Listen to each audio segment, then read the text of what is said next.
Good afternoon. I'm Jim Eskin, and as founder of Eskin Fundraising Training, it is my privilege and pleasure to welcome you to the fourth broadcast of Fundraising, Friendship, and Fun.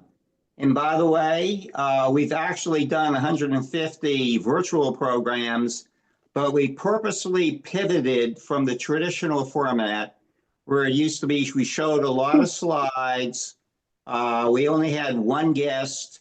We had prepared questions, and we did our best possible effort to bore you. So we wanted to pivot to something that was much more free-flowing, much more conversational, much more engaging. And in our audience, we have the entire nonprofit family. We have CEOs, executive directors. We have board chairs, board members, volunteers, and donors and other friends of nonprofits. I'm, of course, not going to make a fool of myself I'm not getting a fool by myself. I like to, first of all, I have 4 members of a brain trust, so I'm going to call on everyone. And this is National Teacher Appreciation Week. And so as I introduce them, I would like them to single out a teacher. Welcome, Jennifer Paul from the great state of North Carolina. And I would like you to single out a teacher in your K-12 education that stands out, that really you remember to this day. Dr. Posner, let me tell you a little something about him. In 1970, the game of, it was the equivalent of pickleball then. We played street hockey in Boston area. And we had a team that we called the Mad Dogs. I thought it was a great name. And we actually pulled the goalie who were behind at the end of the first quarter or something. And his father owned a Dodge car dealership. Believe me, when you pull a kid, from the goal whose father owns a Dodge dealership and he gets all these loaners, you better watch out because he can loan cars. And there's Dr. Corbell. Thank you. Welcome.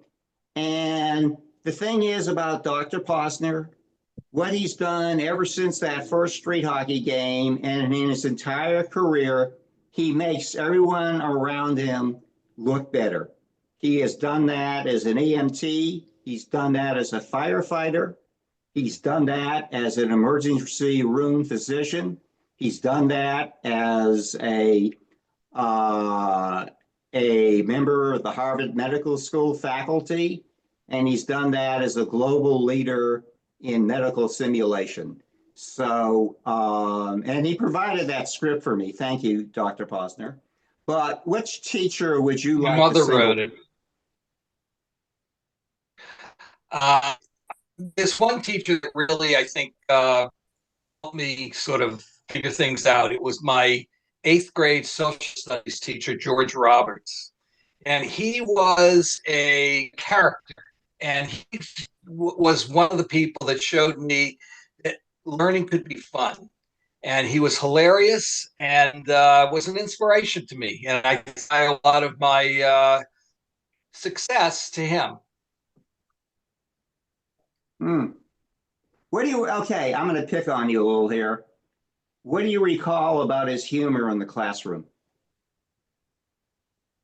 He always had something, every test he had always had sort of a, had some question that was funny, that was, interesting. And what I remember was, is there any oil in the Balkans? And then he said, and the answer was no, but there's a little grease. And I thought that was pretty cool. Yeah. But no one else did it, apparently. Greece, the country Greece, Balkans, countries of Balkan. Okay. I thought it was funny. It inspired me. Okay. Whatever melts your butter, as I say. There's Marva Roy from Clinton Park, New York. Randall Luna is the millennial side of my brain. Her tagline is social justice is everyone's business. And I say, right on, sister. Randa, and she's right now, she's completing her PhD. I don't know how this lady does everything. She's a single mother of an 8-year-old. She has a full-time job. She does consulting. She helps me out, and she's completing a PhD. So what teacher do you remember in your K to 12 education? And I think you grew up in the great metropolitan area of Amarillo. Is that right? A little bit, just an hour or two south, near Lubbock. Small town near Lubbock. Did you ever pass where they have the Cadillacs buried in the ground? Yes, all the time. All the time. Do you recall a teacher during your K to 12 journey? And let's hear about him or her. I do. Mrs. Truelove was my history Wait a teacher. minute, what was that name? Mrs. Truelove. Are you making that name up? Was that really your name? That was really her name. Wow. Her last name was Truelove. And I remember I like to achieve and be successful and do everything right. And I walked into her class one day and I went up to her and I said, "I'm so sorry. I don't know how, but I forgot my whole notebook and my textbook for this class."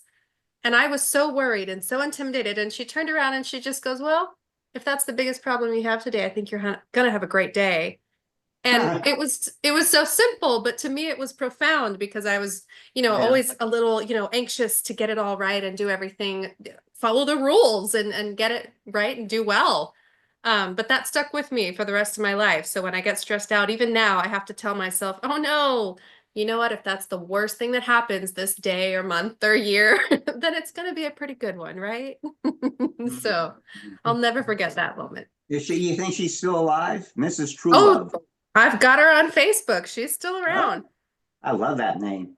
Let's go to the lady that has the best job on the planet, Yolanda Valenzuela.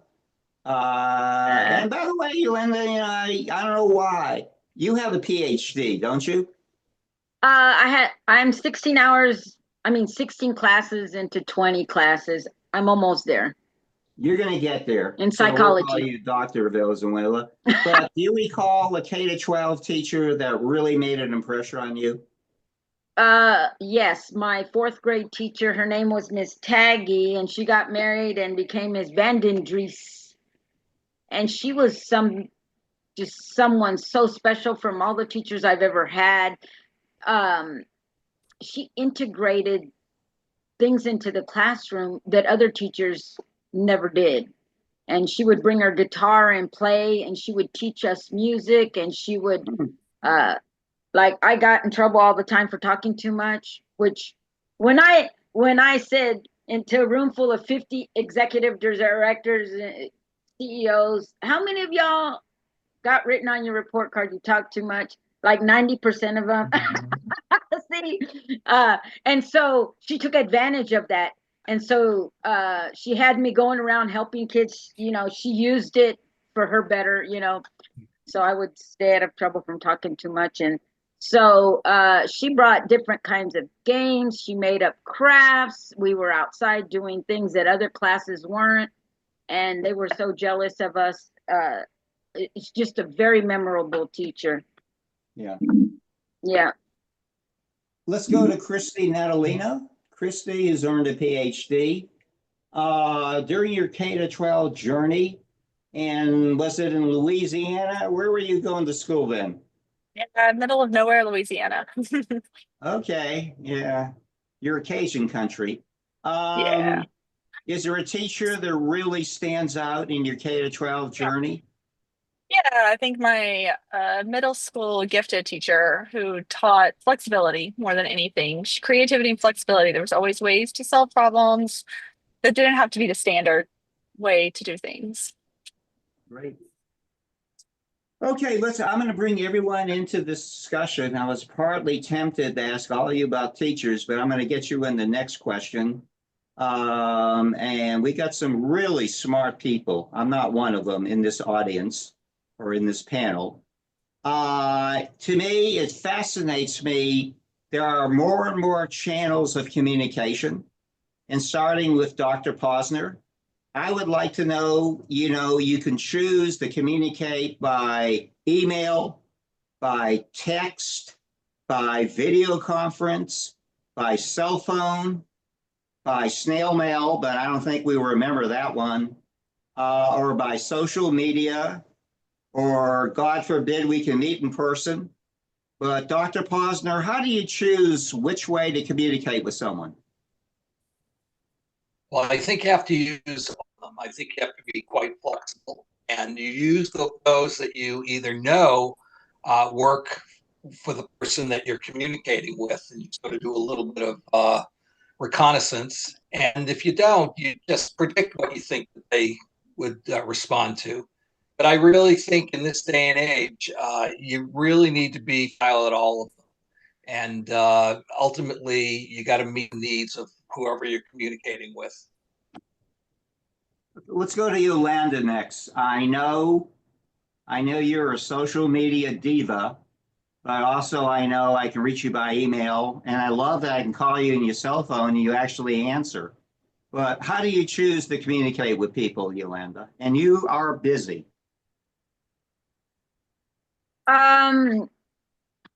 Texting, message. A lot of people don't keep their messenger open.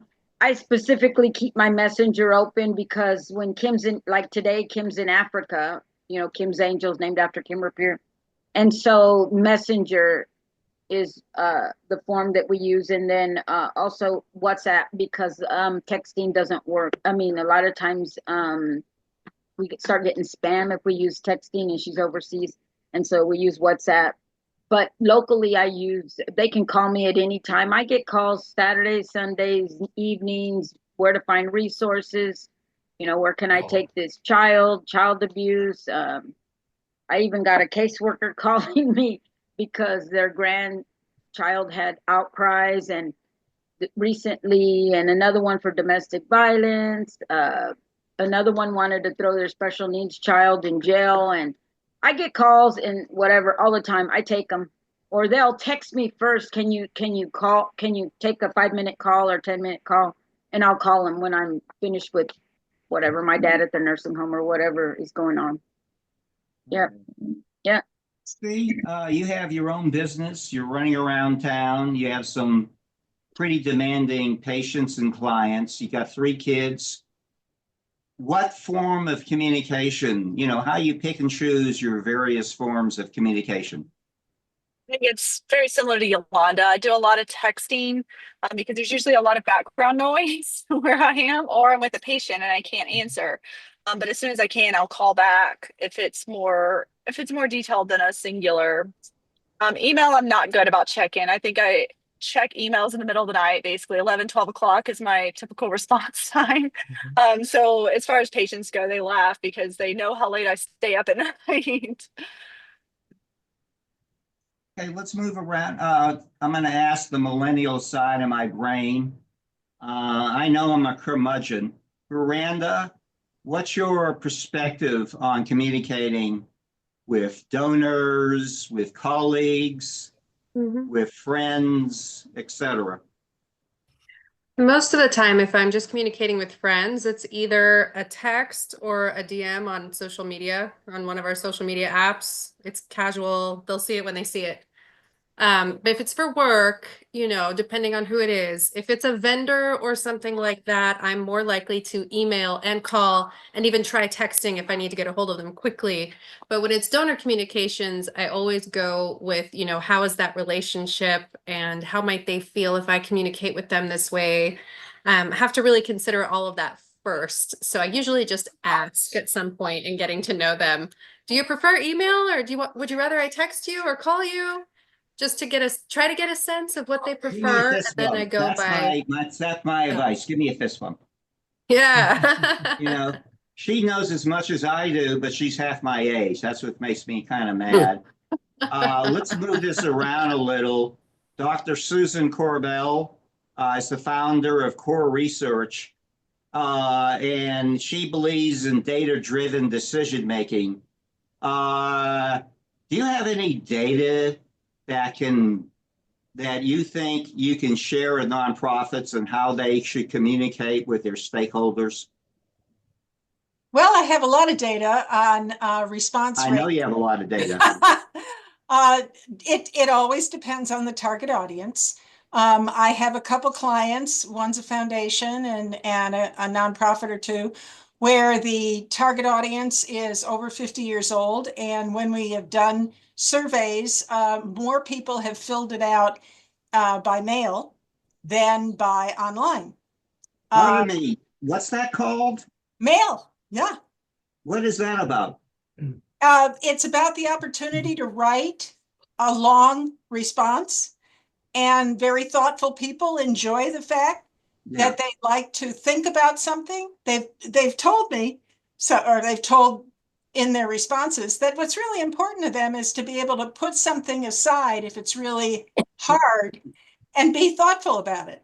And that when they're online, they have this feeling like they ought to finish it up and then get on with it. So somebody who likes qualitative information a lot, like I do, I found that honestly, I'm keeping mail in my portfolio. Now, if they're a younger demo, we start with a text, one or two questions that if you're at a sports venue or an entertainment venue, all you can get is somebody to respond by text. And then maybe an online survey with the opportunity for a follow-up panel. And so then we'll do panels on Zoom. So those are my primary sources now. And honestly, I can tell you, I'm not giving up any of them.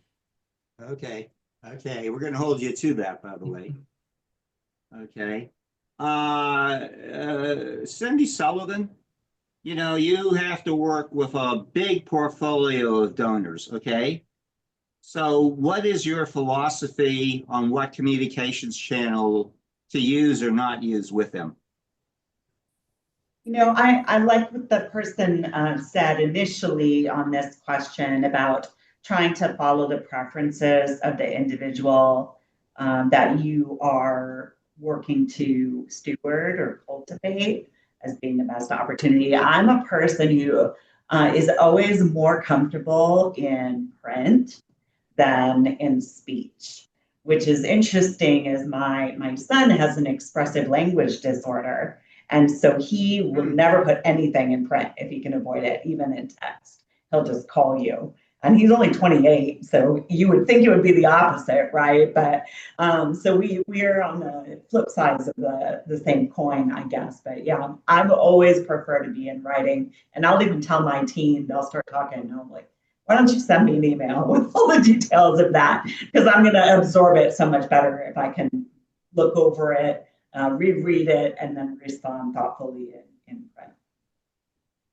We have some very, very inspiring nonprofit and nonprofit leaders to share the stories from all around the country. Leah Hunt, I am in awe of all the work you're doing. Could you explain Leah's kids? And thank you for the way you inspire all of us, and you do it with such joy. Oh, well, thank you so much, Jim. Hi, everybody. My name is Leah, and I'm from Texas, right around the Dallas area. And I have the nonprofit called Leah's Kids.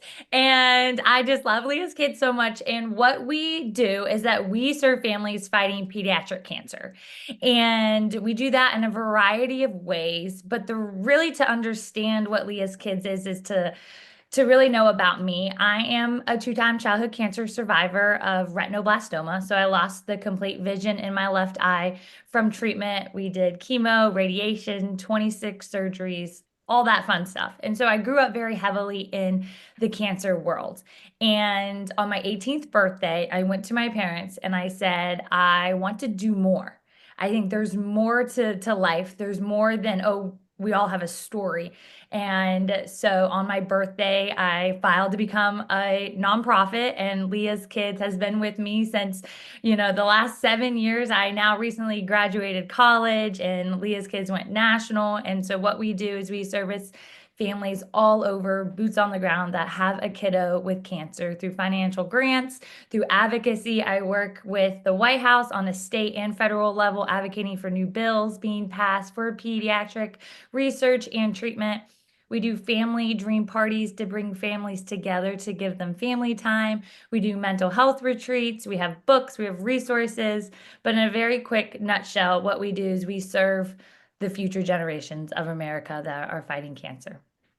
This is taking a very complex question and putting you on the spot. But Okay. where do people like you and the kids and the families you're working with, where do they find that inner courage to deal? You know, that word cancer scares me more than any word in the world. It really does. When I hear one of my friends, I got a couple of friends with cancer. It scares me. Where do they find the courage to deal with it? Well, I think really we all have a story, we all have that testimony inside of us that we've all been through something. So rather it's cancer or death or diabetes, whatever it is, and when your back is up against the wall, you have no choice than to fight.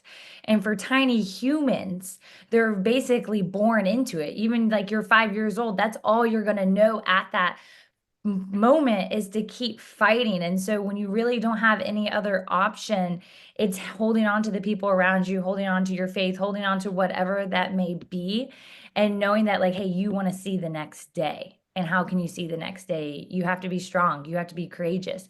You have to be loud and bold. You have to be yourself still and take on that challenge, carry that cross, whatever that may be. So, and I know cancer is a scary word. We call it the big C on the cancer ward. All my kids will be like, oh, I got big C right now. And as funny as like they make it sound, it's a very real thing. But for me, when I was diagnosed at 2, I knew more about medical terminology than I did about Disney princesses. So now when I'm, in middle school and high school, I thought every kid went through cancer when I was younger. To me, cancer wasn't a bad thing. I grew up in Ohio on a horse ranch, and I was getting a new horse, and my parents said, "What do you want to name your horse?" And I said, "Cancer." Huh. Because it was in my everyday language. I knew my doctors, I knew my nurses, I knew my oncologists. And so it becomes their normal, and it just becomes their day to day. And as a kid, they're malleable, and they know that they just have to keep going to the next stage. Well, again, your work is inspiring. And by the way, she's another savvy user of social media. So I know you're busy, and all your work is good work. So thank you. Well, Thank you for your service and leadership. And we'll stick around for the discussion. Next, we'd like to move to the Tar Heels State. And I'd like to call on Jennifer Paul, who is Executive Director of Families Together in Raleigh, North Carolina. And can you tell us about the story of Families Together? Sure. Well, hello, everybody. It's great to be here with you. Thanks, Jim, for inviting me. So Families Together, our story starts 45 years ago with a small group of individuals in our community who had a common concern, and they quickly began to focus on family homelessness. And over the years, our organization has grown and evolved in response to the changing needs in our community. So today we have an emergency shelter that prioritizes families that are at risk of being separated, or helps to reunite families that have been separated in traditional shelters. We offer transitional housing, and we own some affordable rental units.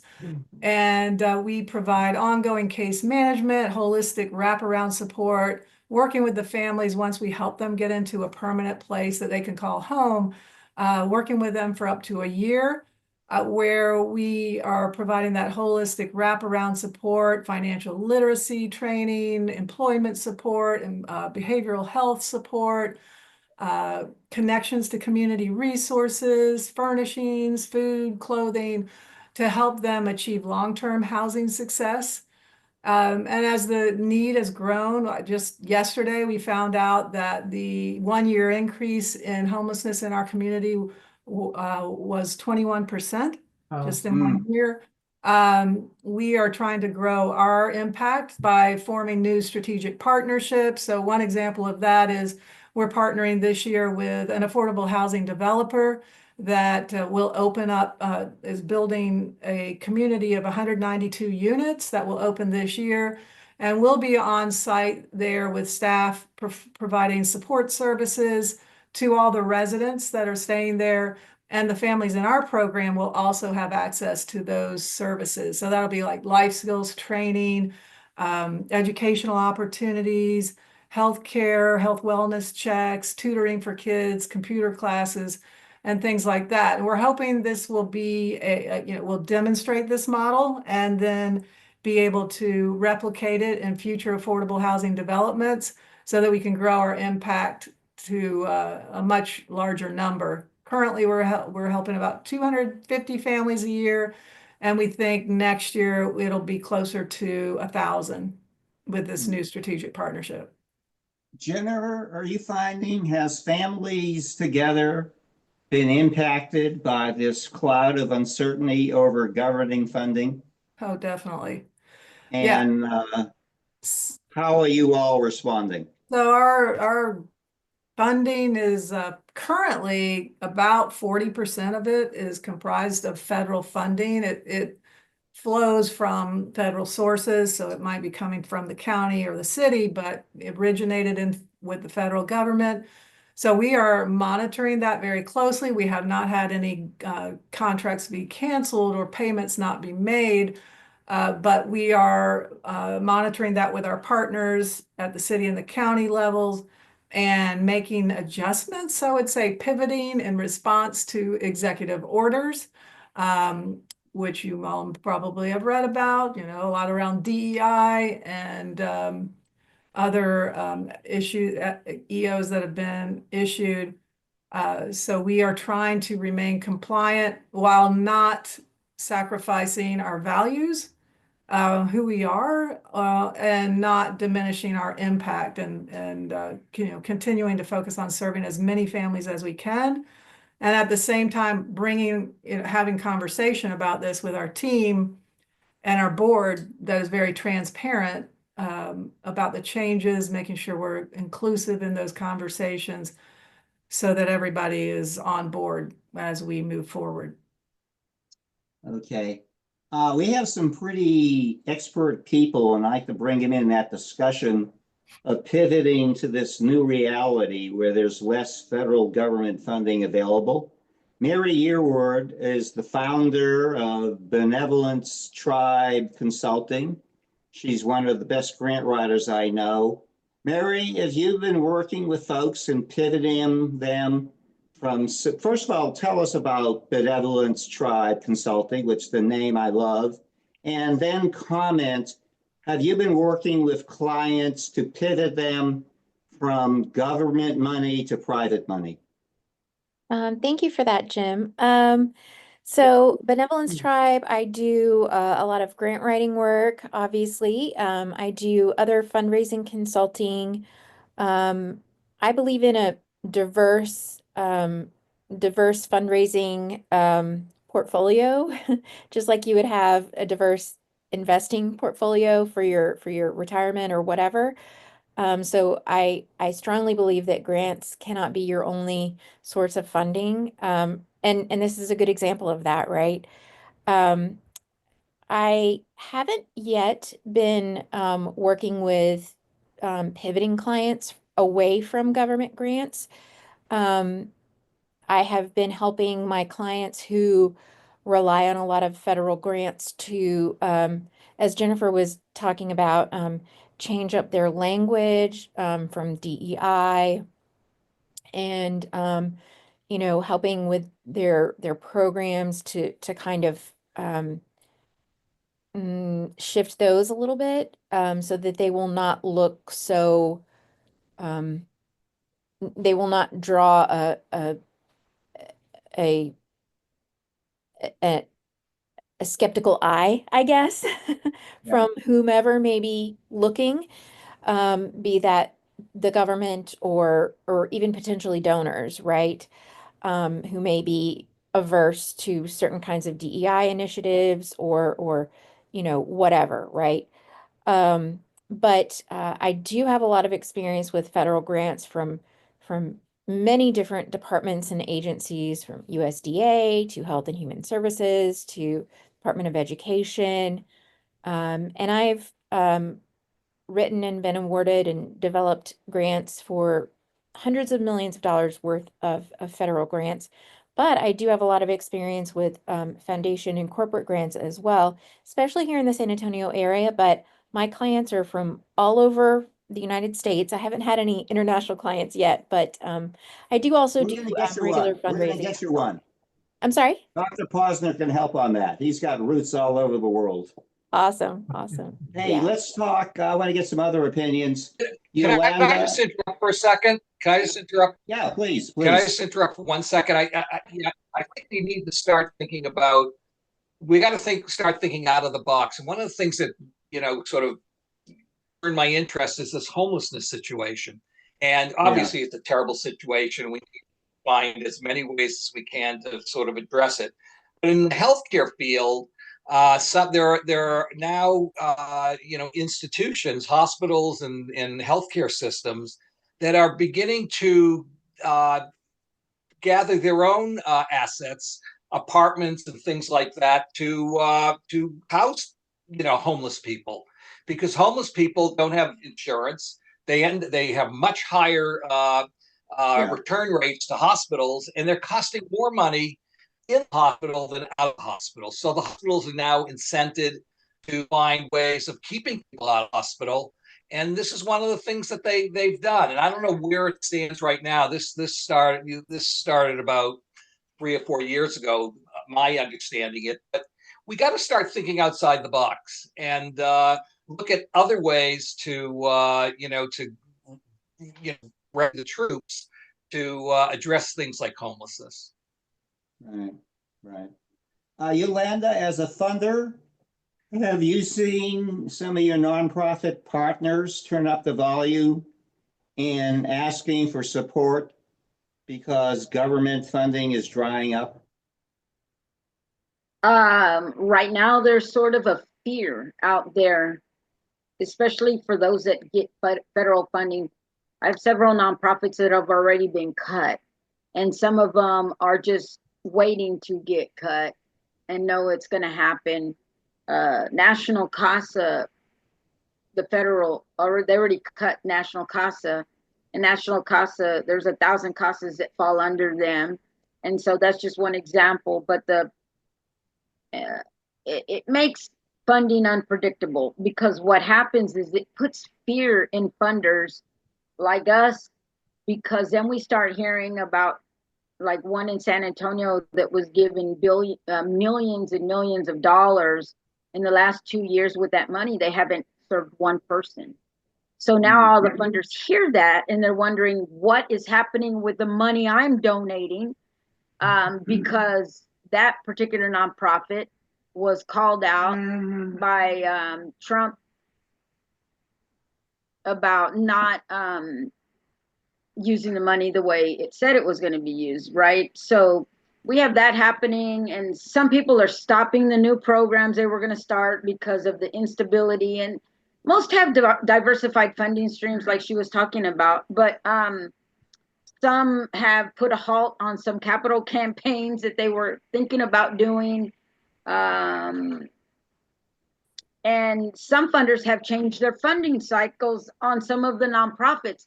So they were going to be funded in June, and they're like, no, you're not going to be funded for 9 more months, because now you're going to fall in that category.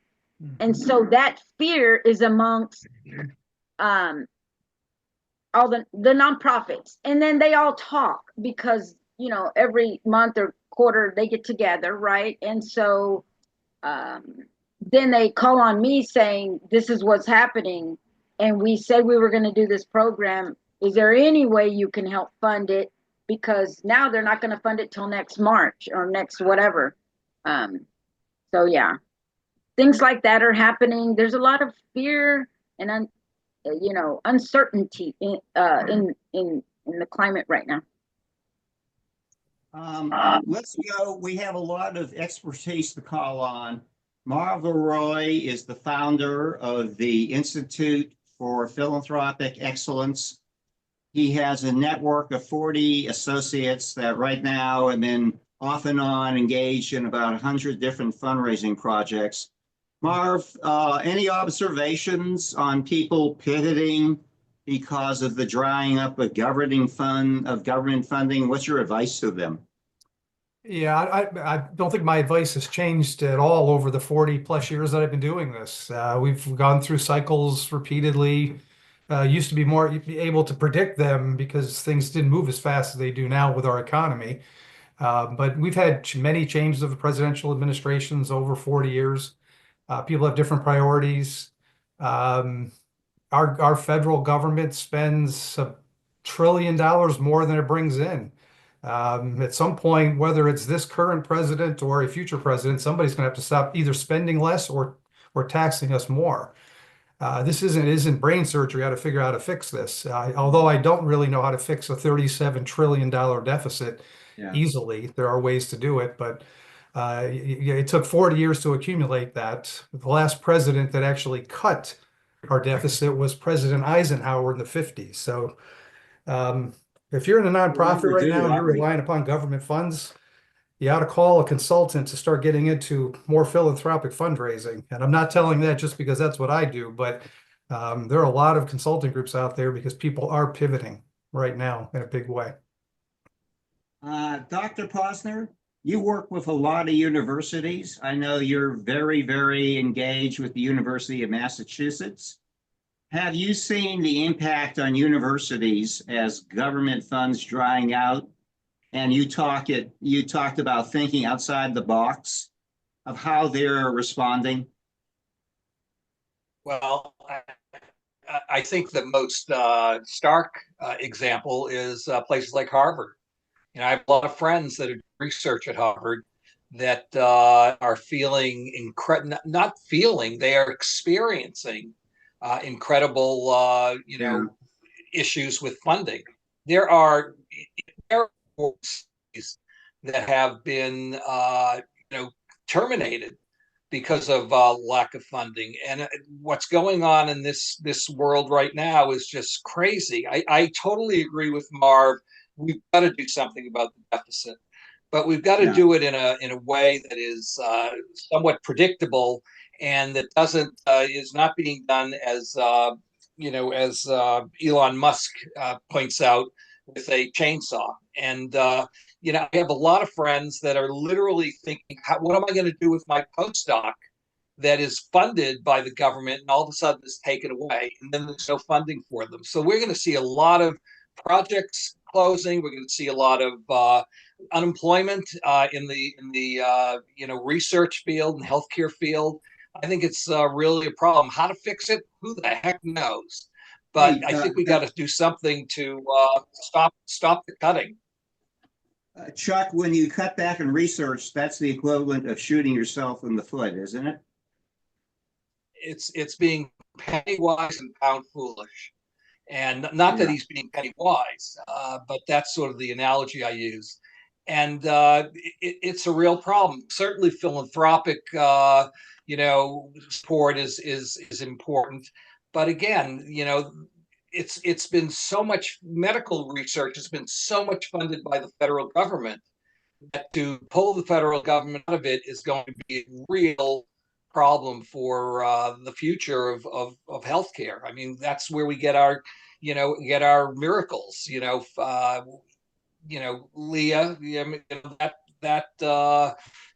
retinopathy come from just flipping a coin. It came from somebody doing incredibly important research that made it so that those chemotherapeutic and radiation therapy and surgical procedures, saved your life basically. And we got to do something about making sure that this craziness that's going on is not going to sort of dismantle our healthcare for the future.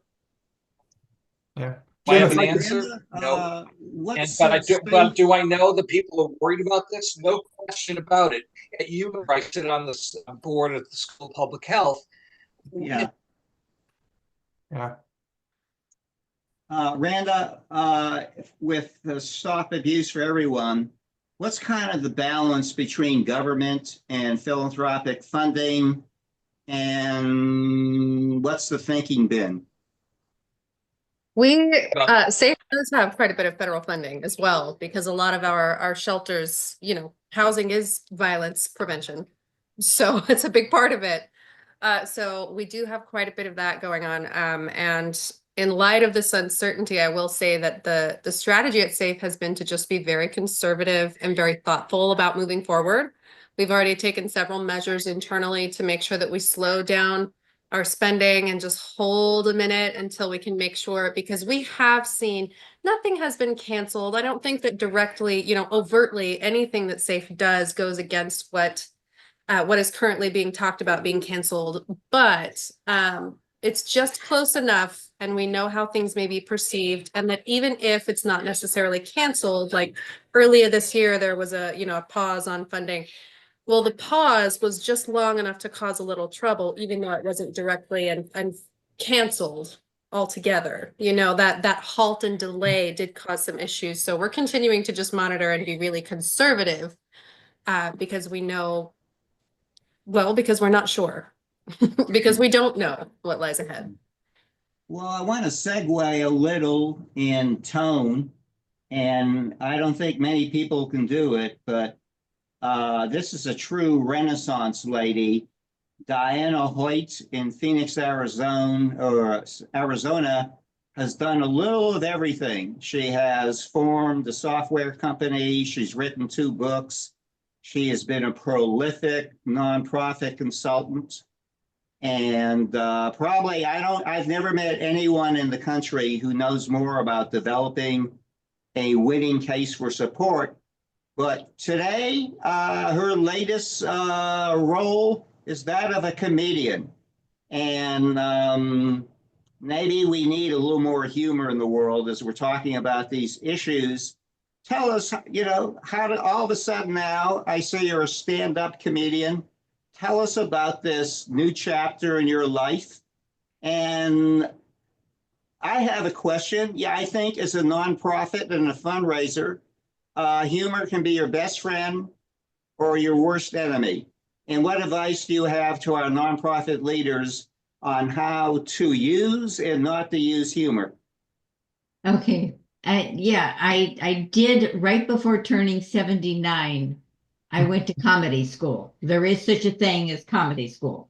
And they're all. And by the way, you're not as old. You're lying about your age. I'm 80 now. So Well, I've been doing this for. You must be eating Wheaties. I want to know what you're doing. Well, eating a Mediterranean diet and trying to exercise, do that 30 minutes a day that they tell all of us we should be doing. I got into comedy because I just think having a sense of humor, and I actually did this before before Donald Trump was president, so I'm glad I did.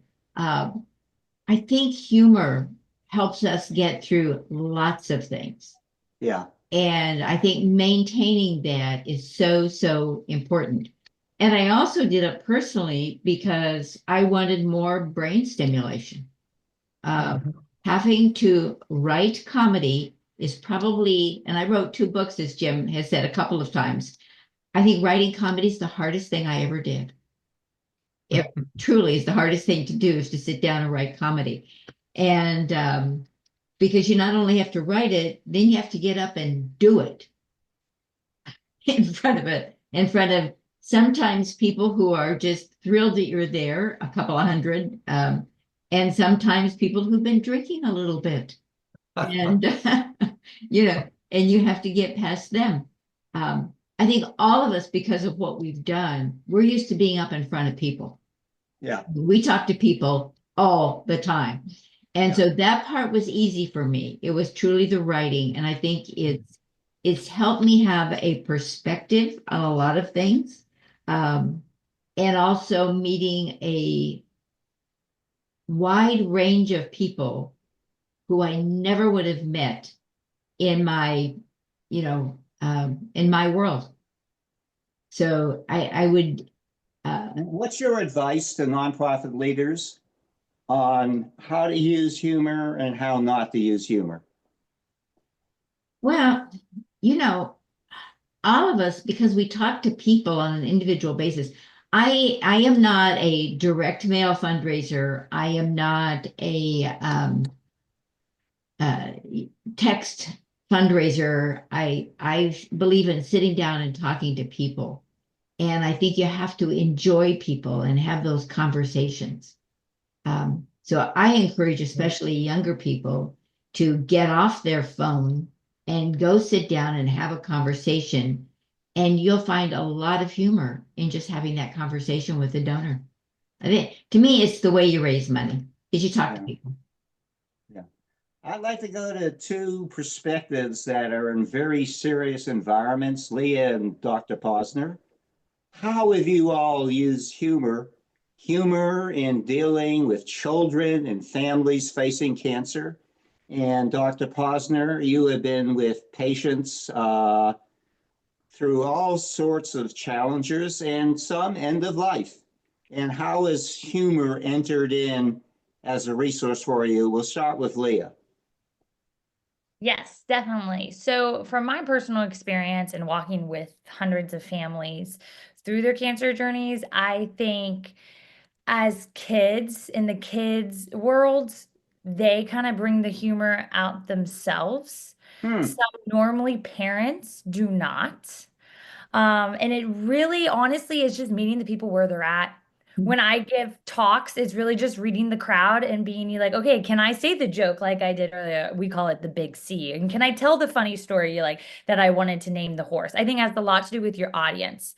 You know, when you're newly diagnosed, parents aren't really going to be, using the cancer terminology because some parents don't even tell their child they have cancer. They don't use those words. They don't want to introduce that language into their child's vocabulary. So it's very different for our young pediatrics. Now, when you get to your AYA community, our teenagers, they will make every joke under the sun. They will pull the cancer card. They will have the dark humor, and that is just how they cope. Again, it's reading the room and knowing who your audience is. But as parents, especially like if you take a leukemia diagnosis, you are fighting for a minimum of 4 years. By year 2, mom and dad are probably cracking a joke. It'll be like of something to do with cancer. Now, day 1 or the first 90 days when they're, in isolation for per treatment plan, they're not going to be cracking jokes. So sometimes it is a relief. Sometimes you almost have to normalize your life with cancer. And I will tell you that the young adult community, they don't want excuses. They don't want your pity. They don't want you to say, "Oh, I'm so sorry for you." For what's happening, they're going to make a joke and they're going to laugh and they're going to own their bald head going to prom. Dr. Posner, I- you I have dealt I with totally- people, patients in the grimmest of circumstances. What's your thinking And on I using totally humor? agree with Leah. I totally agree with Leah. You got to read the room. And, in the emergency department, not everything is life and death. I mean, that's what people think. Certain life and death, you don't use humor. I mean, that's the last place that people want to hear your jokes. But in things that are not as serious, sometimes that can be very disarming and very helpful in getting the patient sort of comfortable with you. I mean, somebody just put in the chat about relationship building. Well, in the emergency department, it is about relationship building. You need to use what it takes to make people comfortable so that they communicate with you in a way that's going to give you the most information so you can take care of them.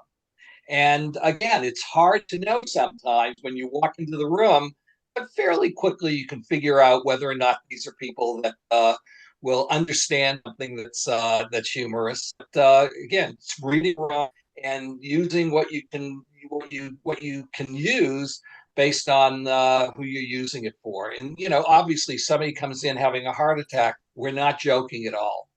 But somebody coming in with a sprained ankle or somebody coming in with something less serious, depending on who they are, humor can be a very, very good way of developing that relationship. Yeah. Let's go. We have about 10 minutes left, and we'd like to take a few questions. Gloria Delgado, Susan Corbell, you're a cat person. I'm a cat person too. You're a cat person, I see in the background. No, 2 dogs. Oh, that's a little dog. But anyways, Yeah. okay. Error. Rookie mistake. Gloria has been both a funder and has been a solicitor. Any questions for our August gathering?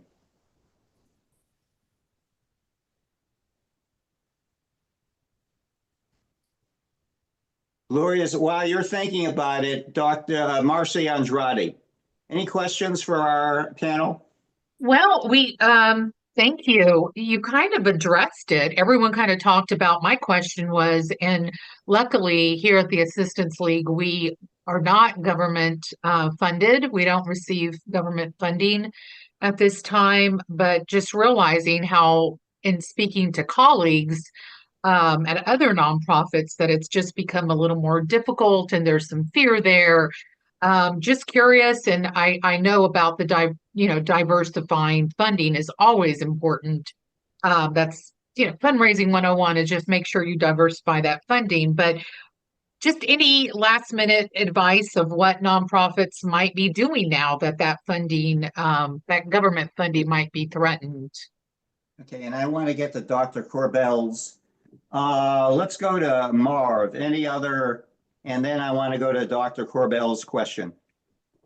Yes. I liked hearing the experiences that Randa and Dr. Posner had talked about. Randa representing a very strong community engaged organization, saw an interruption in some of the grant funding. That is not unusual. It happens every time there's a change in administrations. This one gets beat up for everything, and I'm no fan of the president, so please don't think I'm a sycophant and I'm trying to. It's okay if you are. It's okay. I have a nonprofit called to go to great pains not to be political, and I stay out of this stuff because we're in the business of bringing people together, not dividing them. Exactly. But I want to say that this administration has not been treated fairly, and then people need to understand that there's been really bad press, and it's already been documented when people have done studies of the press. But let's talk about Harvard.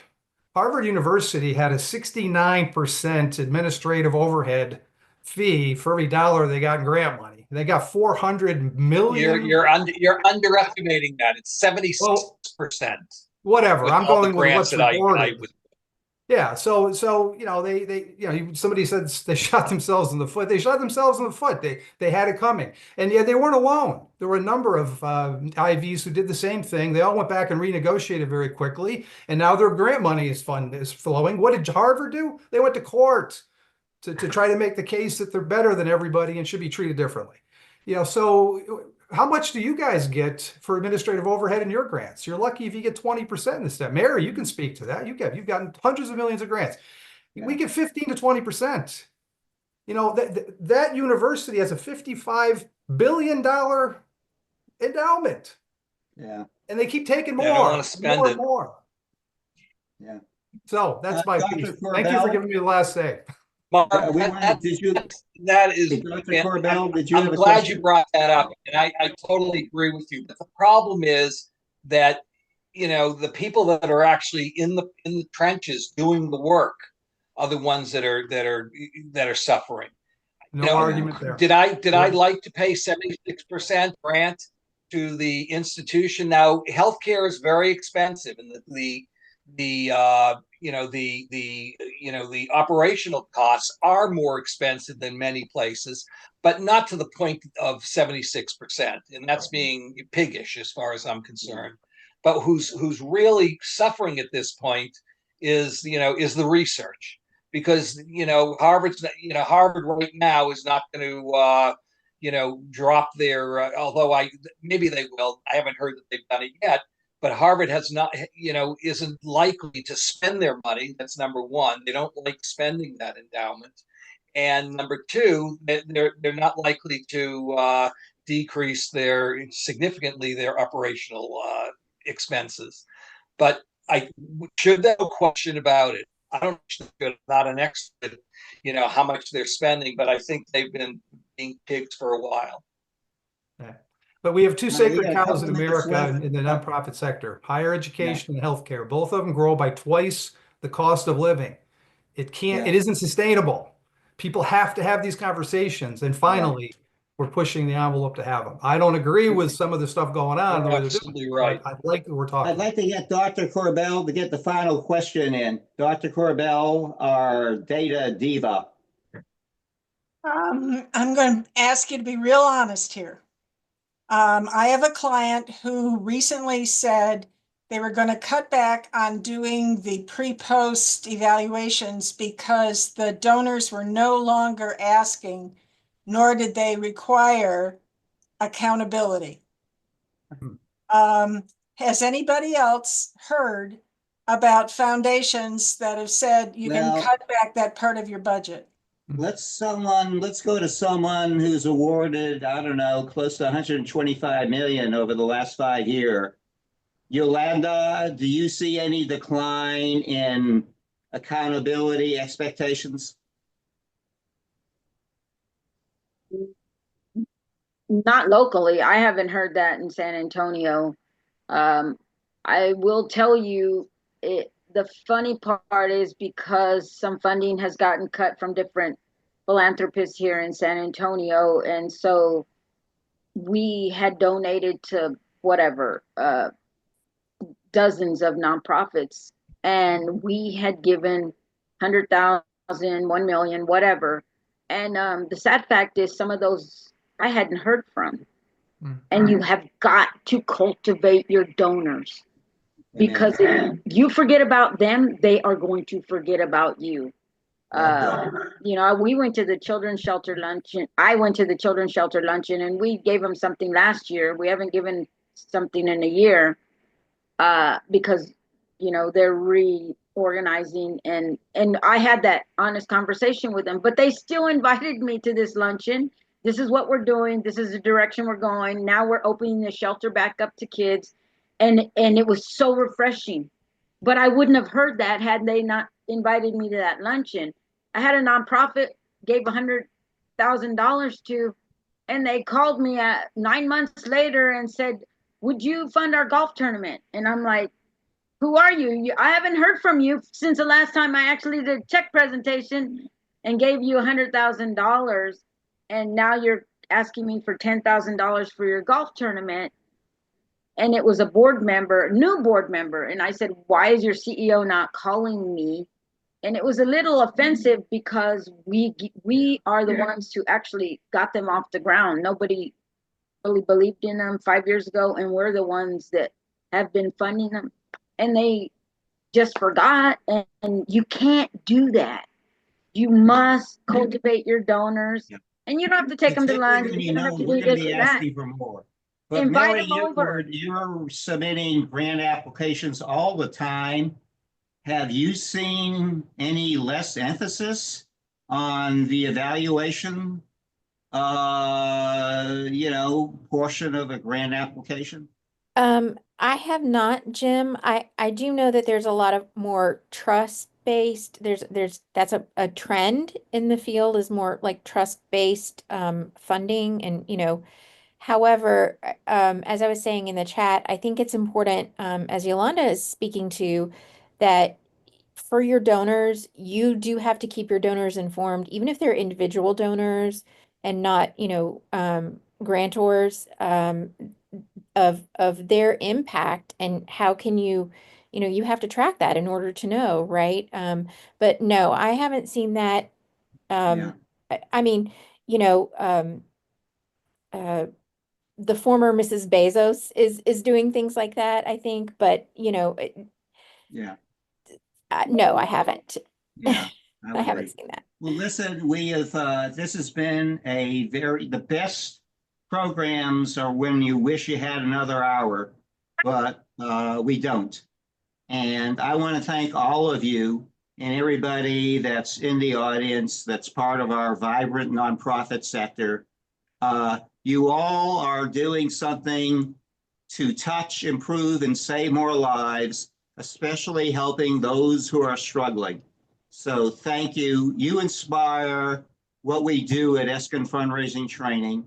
And let me say, as far as what's going to happen from here, we are going to post a very short summary on LinkedIn and Facebook. And then our producer, John Largent, CEO of Largent Media, is going to do a special spin dry editing.